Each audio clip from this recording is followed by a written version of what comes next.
So the first tip, if you're writing something, you can write these down. These will be for your benefit, inshallah. Number one, you need to plan in advance. As we said, nobody expects to succeed at something if they didn't put any kind of plan. Yeah, time management is planning and then executing that plan efficiently and properly. This is the key to take advantage of Ramadan. Otherwise, you find you had a lot of dreams and goals, but it passed you by and you didn't actually achieve any of those things that you wanted to achieve. Number two, you need to do some calculation of how much ibadah time you actually have daily. So that means 24 hours minus how many hours you sleep, minus how many hours you have work or school, minus your obligations to your family or friends or others, whatever it might be. How many hours does that leave? Be realistic. So I have 2 hours a day, I have 3 hours a day that I can spend, divide it up. I'm going to spend this many minutes or this much time reading some Quran.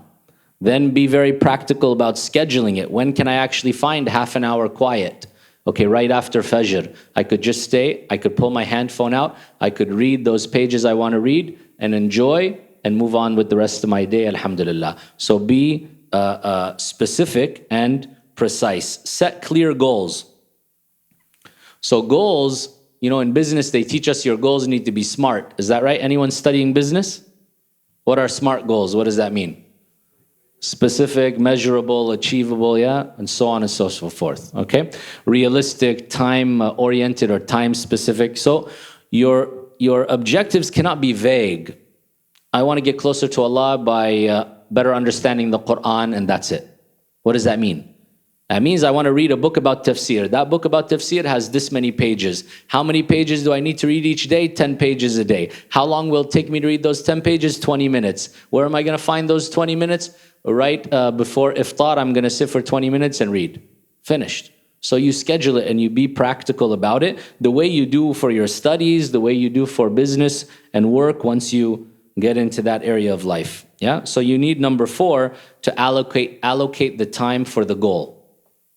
You have a goal, you set that time, then you be stingy with your time because you'll have a million distractions. Yeah. One thing many of us need to do is detox from our socializing and social networking. Yeah, detox, you know what that means? The drug addict, the alcoholic, they need to detox. They need to get it out of their system because their system craves it so much. Well, they said that Facebook for some people is the equivalent of heroin. Yeah, it's like a drug. Their brain craves it, wants it, needs it. They like seeing that click of like or whatever it is. Someone adds them as a friend, accepts their request. So you actually become addicted to that kind of thing. So if you find that that's eating all that extra time you have, then you need to cut it down. We don't say cut it out completely. Maybe you'll not be able to handle the withdrawal. Yeah, some alcoholics, they said if they quit it one time, their body shakes, they can't take it. So we don't want any seizures or anything like this. Allocate time for each goal. Number 5, utilize the early hours of the morning. There is a special barakah in the night. And this is why Allah subhanahu wa ta'ala talks about it in a special way, and the Prophet ﷺ talked about it in a special way. We are talking about those few hours right before Fajr. So if you cannot use all of them, at least you're getting up half an hour, 45 minutes.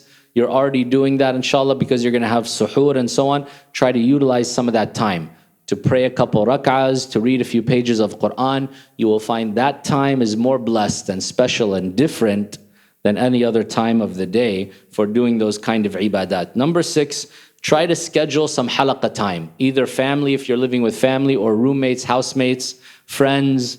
Get together and choose something that you will do that will bring you closer together and bring you closer to Allah.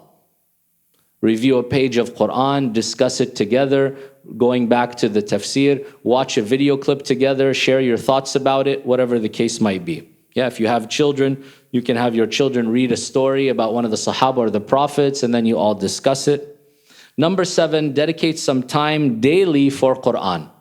Quran doesn't mean only reading it in Arabic. It means also pondering, reflecting. Some people get caught up about how many times am I going to finish Quran. I had a student when I was teaching in the secondary school, 12 years old, she made khatam of Quran 3 times in Ramadan. When you see that, you feel embarrassed. Oh, will I finish it even one time this Ramadan or not? The reality is it's okay if you finish it only one time or not even one time, as long as it has a lasting effect and brings you closer to Allah. So if you spent that half an hour reading 2 pages rather than 20 pages, but you understood it deeply, you tried to practice it in your life, that could be better for you. Yeah, Allah only knows. Number 8, avoid multitasking. You're trying to listen to that Quran for 10, 15 minutes while scanning the Facebook or the WhatsApp messages, and that doesn't work. That's not going to be very beneficial or bring you closer to Allah subhanahu wa ta'ala. Number 9, you try to fast from excessive socializing. So that means whether meeting people face to face or all the online socializing. Because you'll find that that will take up so much of your time, and a lot of it, there's negativity, there are things that just ruin the spirituality. So if you're using social media to send a good reminder, to get closer to Allah, to read a good reminder that someone's sharing, that could be a part of your program. But if it's not, then try to minimize it, try to reduce as much as you can. Number 10, stay healthy. So the reality is if you're not drinking enough water, you're not getting enough sleep, then by the middle of Ramadan, suddenly you're, ala qayd al-haya, you're just barely holding on to life. Yeah. So the reality is, if we're not used to it, that's why the Prophet ﷺ, what would he do in Sha'ban? He used to fast a lot in Sha'ban. Why? Preparation. Preparation. If all year you didn't fast, you come Ramadan, you fast one time, and every day your sugar intake and this intake and that intake, Allahu Akbar, your body's not ready for it.